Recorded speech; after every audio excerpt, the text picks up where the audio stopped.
কৃষির দেশে স্বপ্ন দেখি খেয়ে পড়ে বাঁচা, সবাইকে তাই শুনতে বলি কৃষি সমাচার। কৃষি শব্দের অর্থ হল চাষাবাদ, আর সমাচার শব্দের অর্থ হল বার্তা বা সংবাদ। তাই এই অনুষ্ঠানে আমরা অনেকভাবেই আমাদের অনেক রকম চাষাবাদের সংবাদ শুনিয়ে থাকি। কৃষি, যার সঙ্গে কাজের আছে ঘনিষ্ঠ সম্পর্ক, কারণ কাজ ছাড়া কৃষিতে সফলতা পাওয়া যায় না। তাই তো আমরা বারবার কৃষিকাজের কথা বলি। এখন এই কৃষিকাজেও লেগেছে আধুনিকতার ছোঁয়া। ভালো মতো জেনে শুনে কাজ করলেই কৃষিতে আসবে উন্নয়ন। এমনই আহ্বানে আজকের কৃষি সমাচার অনুষ্ঠানে আবারও চাই সবার মন। সবাইকে শুভেচ্ছা এবং অনুষ্ঠান শোনার সাদর আমন্ত্রণ।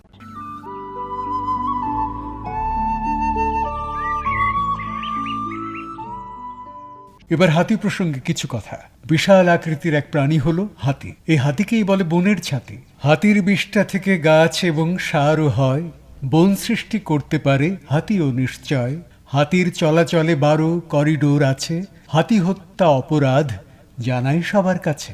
এবার আমার বাংলা পর্বে শুনব সাক্ষাৎকারমূলক একটি আলোচনা। আলোচনার বিষয় বাস্তুতন্ত্র সুরক্ষায় হাতির গুরুত্ব।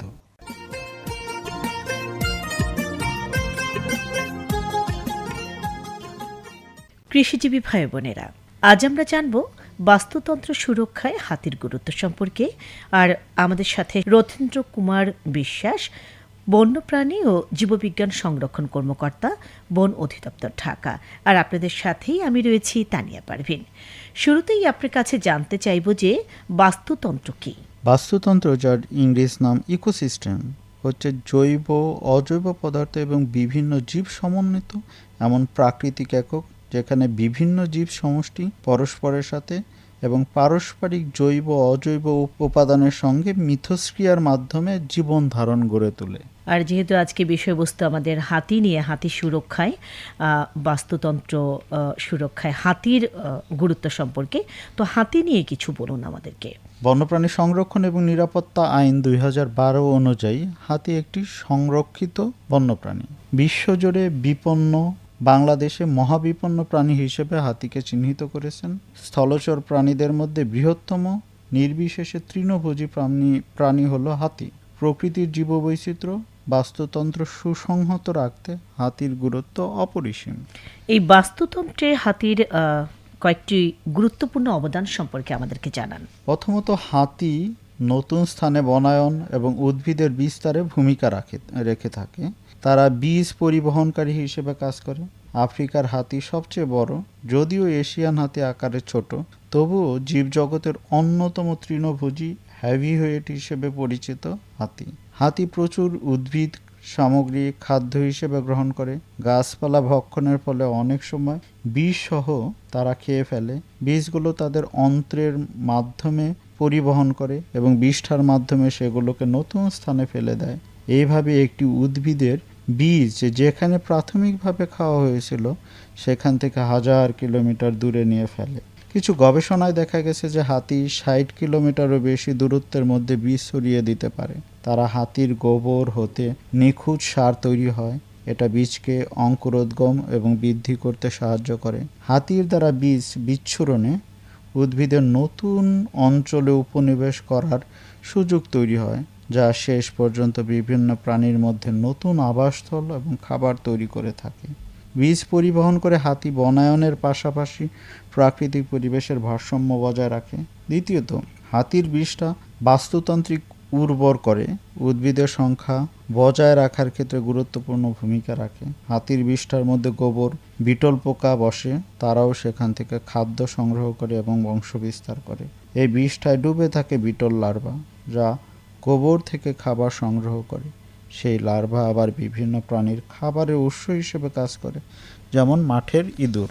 তৃতীয়ত, হাতি নিজের প্রয়োজনে পানির জন্য গর্ত খোঁড়ে, তাতে আমাদের প্রয়োজনীয় প্রাণীর ভারসাম্যের জন্য প্রাণীদের খাবার পানি মেলে। চতুর্থত, হাতি তার আশেপাশের পরিবেশ পরিবর্তন করে। খাবার গ্রহণ প্রক্রিয়ায় বড় গাছের নিচের অংশে বেড়ে ওঠা গাছগুলো পরিচ্ছন্ন করে বনকে বদলে দেয়। হাতির আকারের কারণে হাতির চলার পথে তেমন কিছু পাওয়া যায় না। বনাঞ্চলে হাতি পদদলিত করে আগাছা পরিষ্কার করে, এর ফলে সূর্যের আলো বনের তলায় পৌঁছে।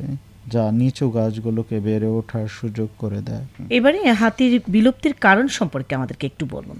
হাতির বাসস্থান বনাঞ্চল ধ্বংস করে মানুষ যেভাবে ঘরবাড়ি বানাচ্ছে, বনে হাতির চলাচলের জন্য যে পথ বা করিডোর, সেখানেও মানুষ ঘরবাড়ি তৈরি ও চাষাবাদ করছে। দীর্ঘকাল ধরে হাতি যে পথে চলাচল করে আসছে সেটা বন্ধ করে দিচ্ছে। বনাঞ্চল ও পাহাড়ে হাতির খাবারের উৎস মানুষই ধ্বংস করছে। তাহলে হাতির সংরক্ষণে আমাদের কি করতে হবে? হাতি সংরক্ষণে আমাদের হাতির আবাসস্থলের উন্নয়ন করতে হবে, খাদ্য নিরাপত্তা নিশ্চিত করতে হবে, নিরাপদ প্রজনন নিশ্চিত করতে হবে, মানুষ হাতির দ্বন্দ্ব নিরসনে দীর্ঘমেয়াদী টেকসই ব্যবস্থাপনার প্রয়োজন পদক্ষেপ গ্রহণ করতে হবে। ব্যাপক গণসচেতনতামূলক কার্যক্রম গ্রহণের মাধ্যমেই বিলুপ্তির হাত থেকে অমূল্য সম্পদ হাতিকে আমাদের রক্ষা করতে হবে। ধন্যবাদ আপনাকে। আপনাকেও ধন্যবাদ।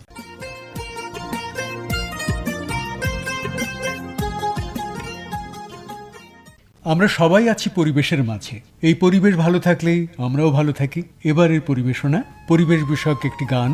গানটি রচয়িতা খন্দকার আব্দুল মোতালেব, সুরকার এস.এম. আব্দুল আওয়াল, আর শিল্পী হলেন মরিয়ম বেগম মারিয়া। আমরা মানুষ প্রকৃতিকে করব ব্যবহার, আমাদের সব উন্নয়নে, আমাদের সব উন্নয়নে নেব যে দান্তার।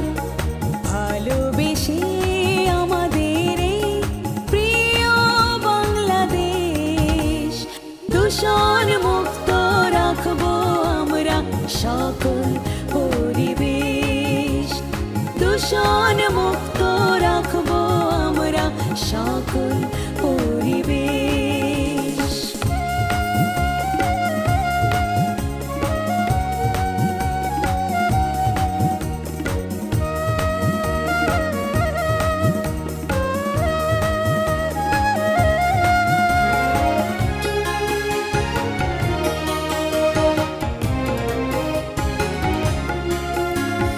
বায়ু পানি শিল্প বর্জ্য ভূমির অবক্ষয়, বৃক্ষ নিধন হচ্ছে ভরাট নদী জলাশয়, বাসগৃহ আর কারখানার বর্জ্য কীটনাশক ব্যবহার, নিয়ম না মেনে পশু পাখি জীবজন্তু শিকার, আনছে ডেকে প্রতিক্ষণে শঙ্কা যে অশেষ। দূষণ মুক্ত রাখবো আমরা সকল পরিবেশ। প্রিয় শ্রোতা, আজকের অনুষ্ঠানটি আবার শুনতে কৃষি বিষয়ক কার্যক্রম বাংলাদেশ বেতারের ইউটিউব চ্যানেল ব্রাউজ করুন। সময় হলো বিদায় নেবার। আগামীকালের কৃষি সমাচার অনুষ্ঠান শোনার আগাম আমন্ত্রণে একেবারে শেষ কথাই বলি, সুযোগ হলে আসুন সবাই কৃষিকাজ করি, ফুল ফসলে এ দেশটাকে মনের মতো গড়ি। সবাইকে তাই শুনতে বলি কৃষি সমাচার, সবাইকে তাই শুনতে বলি কৃষি সমাচার।